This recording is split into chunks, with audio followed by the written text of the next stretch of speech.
Okay, सो हम anti cancer drugs में से जो पहला ग्रुप है अल्काइलेटिंग एजेंट्स का वो डिस्कस करने लगे हैं, ठीक है। सो अल्काइलेटिंग एजेंट्स में हमारे पास फर्दर मुख्तलिफ स्मॉल कैटेगरीज हैं, लाइक नाइट्रोजन मस्टर्ड्स हैं जिसमें हमारे पास क्लोरेम्बिसिल, साइक्लोफॉस्फामाइड एंड मेक्लोरोएथामाइन आ जाता है। इसके अलावा नाइट्रोसोरियाज हैं जिसमें आपका कार्मोस्टीन और लोमोस्टीन आ जाती है। अल्काइल सल्फोनेट्स आ जाते हैं इसके अलावा, जिसमें आपके पास बुसल्फैन शामिल है। और कुछ दूसरे ड्रग्स हैं जिसमें सिस्प्लैटिन, डकार्बाजीन एंड प्रोकार्बाजीन आ जाती हैं, ठीक है।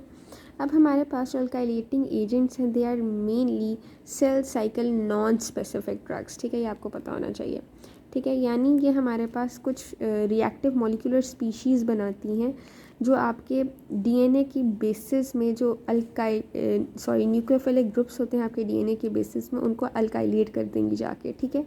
ये क्या करती हैं अल्काइलेटिंग एजेंट्स? ये हमारे पास कुछ रिएक्टिव मॉलिक्यूलर स्पीशीज़ बनाएंगी जो आपकी डीएनए में जो बेसिस होंगे ना, उनके पास जो न्यूक्लियोफिलिक ग्रुप्स होंगे उनको अल्काइलेट कर देंगी। और पर्टिकुलरली जो डीएनए बेस गुआनिन है उसके N7 पोजीशन पर जाके अल्काइलेटिंग एजेंट्स जो हैं उन N7 पोजीशन पे जो न्यूक्लियोफिलिक ग्रुप होगा गुआनिन का, उसको अल्काइलेट कर देती हैं जाके, जिसकी वजह से उस बेस की क्रॉस लिंकिंग होगी, ठीक है। और हमारे पास अब नॉर्मल बेस पेयरिंग होगी जिसकी वजह से डीएनए स्ट्रैंड्स जो हैं वो ब्रेक कर जाएंगे, ठीक है। और इस तरह से अल्काइलेटिंग एजेंट्स जो हैं वो अपना एंटी कैंसर एक्शन परफॉर्म करती हैं। अब इसके खिलाफ रेजिस्टेंस किस तरह से प्रोवाइड होती है? अगर डीएनए रिपेयर बढ़ा दिया जाए, ठीक है, रिपेयर डीएनए एक तरफ तो डीएनए की ब्रेकिंग हम करवा रहे हैं बाय अल्काइलेटिंग एजेंट, लेकिन दूसरी तरफ अगर उसके रिपेयर को बढ़ा दें, इसका मतलब है कि उसकी रेजिस्टेंस जो है हो रही है अगेंस्ट दिस ड्रग, ठीक है। यहाँ हम क्या करें कि ड्रग परमेबिलिटी को कम कर दें, ड्रग को ही अंदर एंटर ना होने दें, उसकी परमेबिलिटी को कम कर दें।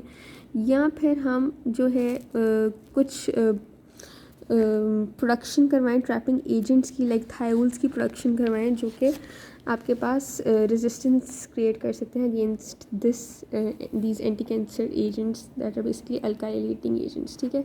सो ये थे 3 मेन कैटेगरीज, या आपके पास 3 मेन सिनेरियोज कह सकते हैं जिसकी वजह से रेजिस्टेंस जो है वो होती है in case of alkylating agent. सबसे पहले ड्रग जो है साइक्लोफॉस्फामाइड, ये इंपॉर्टेंट है, आपको पता होना चाहिए।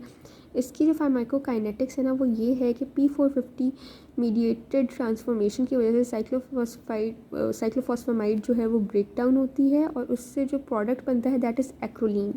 ये आपको पता होना चाहिए, ये MCQ भी है, ठीक है, कि जब साइक्लोफॉस्फामाइड की मेटाबॉलिज्म होगी तो उसका जो ब्रेक डाउन प्रोडक्ट है दैट इज़ एक्रोलीन। ये इसकी फार्माकोकाइनेटिक्स में आपने याद रखनी है। देन इसका क्लिनिकल यूज़ ये है, इसके लिए आप निमोनिक याद रख लें, बोन, ठीक है, यानी बी से bone, B in bone is for breast cancer, O for ovarian cancer, ठीक है। एन से आप याद रख लें non Hodgkin lymphoma and E से आप इस तरह कुछ भी याद रख लेना, न्यूरोब्लास्टोमा, ल्यूकीमिया वगैरह, ठीक है। सो इस तरह से आपने इसके क्लिनिकल यूजेस याद रखने हैं, ठीक है। टॉक्सिसिटी में यही है कि एक तो सबसे मेन टॉक्सिसिटी जो हमने यहाँ रेस्क्यू थेरेपी में भी देखी थी, मेंसा ड्रग हम देते हैं अगेंस्ट साइक्लोफॉस्फामाइड्स टॉक्सिसिटी, जो कि है आपके पास हेमोरेजिक सिस्टाइटिस होती है बेसिकली साइक्लोफॉस्फामाइड से। तो उस साइक्लोफॉस्फामाइड से आपको पता है एक्रोलीन बनती है, ब्रेकडाउन प्रोडक्ट है, तो acrolein basically haemorrhagic cystitis cause करती है। तो इस हेमोरेजिक सिस्टाइटिस को ट्रीट करने के लिए हमारे पास मेंसा या मरकैप्टो इथेन सल्फोनेट होता है, और साथ में हम कुछ हाइड्रेशन भी करवाते हैं उस पेशेंट की, जिससे हम हेमोरेजिक सिस्टाइटिस को ट्रीट कर सकते हैं। इसके अलावा टॉक्सिसिटी जो है वो गैस्ट्रोइंटेस्टिनल डिस्ट्रेस भी है, माइलोसप्रेशन भी है, और एलोपेशिया भी है, कार्डियक डिसफंक्शन भी है, पल्मोनरी टॉक्सिसिटी भी हो सकती है, या फिर syndrome of inappropriate ADH secretion भी है, ठीक है। ये MCQs में आता होता है, syndrome of inappropriate ADH secretion is a toxicity of cyclophosphamide, ठीक। देन मिक्लोरोइथामाइन जो है ये एक और ड्रग है आपके पास अल्काइलेटिंग एजेंट्स में। इसका मैकेनिज्म ऑफ एक्शन फार्माकोकिनेटिक्स में इतनी कोई खास बात नहीं है, बस ये है कि बॉडी में जाके रिएक्टिव टॉक्सिक साइटोटॉक्सिक जो प्रोडक्ट्स हैं उनमें कन्वर्ट हो जाएगा। इसका क्लिनिकल यूज़ ये है कि ये Hodgkin and non Hodgkin lymphoma में यूज़ होता है for treating Hodgkin non Hodgkin lymphoma, ठीक है। इसके अलावा हमारे पास इसका जो टॉक्सिसिटी है अगर हम उसकी बात करें, अब आपने याद रखना है कि हमने साइक्लोफॉस्फामाइड पढ़ा, उसके अलावा ये मेक्लोरोएथामाइन, दोनों हमारे पास हॉजकिन नॉन हॉजकिन लिम्फोमास को ट्रीट करने में हेल्पफुल हैं, ठीक है। हॉजकिन लिम्फोमास को सिर्फ ये मेक्लोरामाइन अभी तक हमने पढ़ा ट्रीट करता है, लेकिन नॉन हॉजकिन को साइक्लोफॉस्फामाइड भी ट्रीट कर रहा है, और मैक्लोरेथामाइन भी ट्रीट कर रहा है, ठीक है।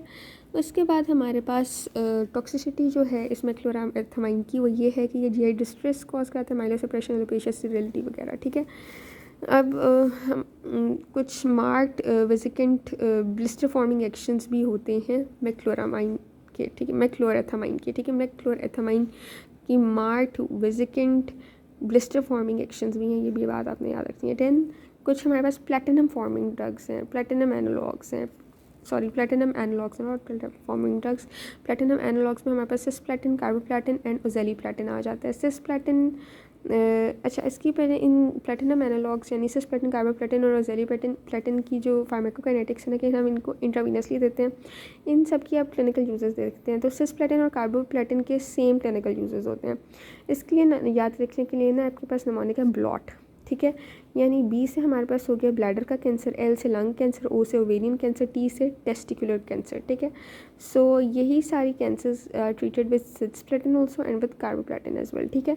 देन इज ऑक्जेलीप्लेटिन, ठीक है। ऑक्जेलीप्लेटिन जो है ये हम यूज़ करते हैं to treat advanced colon cancer.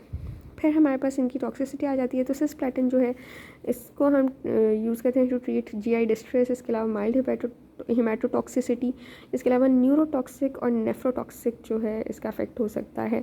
Nephrotoxic सबसे इंपॉर्टेंट है सिस्प्लेटिन का इफेक्ट, और इसमें बेसिकली रीनल डैमेज होता है, और इस रीनल डैमेज को हम रिड्यूस कर सकते हैं by giving mannitol to the patient with forced hydration, ठीक है। यूज़ ऑफ मैनिटोल हम करते हैं विद फोर्स्ड हाइड्रेशन, और उससे हम नेफ्रोटॉक्सिसिटी को कम कर सकते हैं, that is cause by cisplatin, ठीक है। उसके बाद कार्बोप्लेटिन जो है ये लेस नेफ्रोटॉक्सिक होता है एज़ कम्पेयर टू सिस्प्लेटिन। इसकी वजह से मेनली हमारे पास टेनाइटिस और हेयरिंग लॉस होता है, ठीक है। और कुछ आपके पास ग्रेटर डिग्री ऑफ माइलोसप्रेसेंट एक्शंस भी आपको नज़र आते हैं ड्यू टू कार्बोप्लेटिन, ठीक है। फिर हमारे पास ओजेलीप्लेटिन की अगर बात करें तो इसकी वजह से डोज लिमिटिंग न्यूरोटॉक्सिसिटी होती है। नेफ्रोटॉक्सिक इफेक्ट होता है सिस्प्लेटिन का, न्यूरोटॉक्सिक ओजेलीप्लेटिन का। कार्बोप्लेटिन का जो है इसका ग्रेटर माइलोसप्रेसेंट एक्शन है, और इसके अलावा टेनाइटिस एंड हेयरिंग लॉस भी है, और नेफ्रोटॉक्सिक इसका भी एक्शन है लेकिन कम है एज़ कम्पेयर टू सिस्प्लेटिन, ठीक है। देन प्रोकार्बाजीन जो है इसका मैकेनिज्म ऑफ एक्शन क्या है कि ये बेसिकली एक रिएक्टिव एजेंट है जो हमारे पास हाइड्रोजन पेरोक्साइड बनाएगा, और ये फिर आगे फर्दर फ्री रेडिकल्स जनरेट करेंगे जो हमारे पास डीएनए स्ट्रैंड की सिजन करेंगे, ठीक है। आपको समझ आ गई होगी प्रोकार्बाजीन का मैकेनिज्म ऑफ एक्शन, ठीक है। अब हम देखते हैं कि इसके फार्माकोकाइनेटिक्स में ऐसा कोई इंपॉर्टेंट बात नहीं है। क्लिनिकल यूज़ में आप ये बात याद रखें कि ये Hodgkin and non Hodgkin lymphoma को ट्रीट करने में यूज़ होता है, जस्ट लाइक मैक्लोरोएथामाइन, ठीक है। मैक्लोरोएथामाइन की तरह ये भी हमारे पास हमने देखा था, ये हॉजकिन नॉन हॉजकिन लिम्फोमा को मैक्लोरोएथामाइन ट्रीट करता है। बिल्कुल इसी तरह प्रोकार्बाजीन भी non Hodgkin and Hodgkin lymphoma दोनों को ट्रीट करता है। सिर्फ नॉन हॉजकिन लिम्फोमा को अकेले को साइक्लोफॉस्फेमाइड ट्रीट करता है, ठीक है। टॉक्सिसिटी, और इसके अलावा बहुत इंपॉर्टेंट बात आपने याद रखनी है प्रोकार्बाजीन के बारे में कि ये ब्रेन ट्यूमर्स को भी ट्रीट करता है, ठीक है। ब्रेन ट्यूमर्स को भी टॉक्सिसिटी इसकी ये है कि इट इज़ माइलोसप्रेसेंट, ठीक है। इससे माइलोसप्रेशन हो सकती है जिसकी वजह से जीआई इरिटेशन हो सकती है, स्किन रिएक्शन वगैरह हो सकते हैं, ठीक है। ये फिर हमारे पास इसके अलावा कुछ एंजाइम्स को इनहिबिट करता है, लाइक मोनोएमाइन ऑक्सीडेज को इनहिबिट करता है जो कि हमारे हेपेटिक ड्रग मेटाबॉलिज्म में इन्वॉल्व है, ठीक है। और हमारे पास इसके अलावा इसकी टॉक्सिसिटी ये भी है कि एथेनॉल की वजह से एथेनॉल अगर हम साथ देते हैं इस ड्रग के तो उसकी वजह से डाइसल्फाम लाइक रिएक्शंस भी नज़र आए हैं, और कुछ इसके ल्यूकीमोजेनिक भी इफ़ेक्ट्स हैं, ठीक है।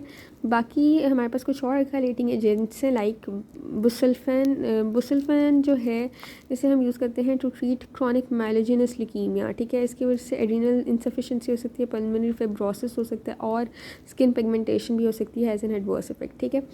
फिर हमारे पास कार्मेस्टीन और लोमेस्टीन जो है ये हाईली लिपिड सॉल्युबल ड्रग्स हैं, और ये हम ब्रेन ट्यूमर्स की ट्रीटमेंट में यूज़ करते हैं।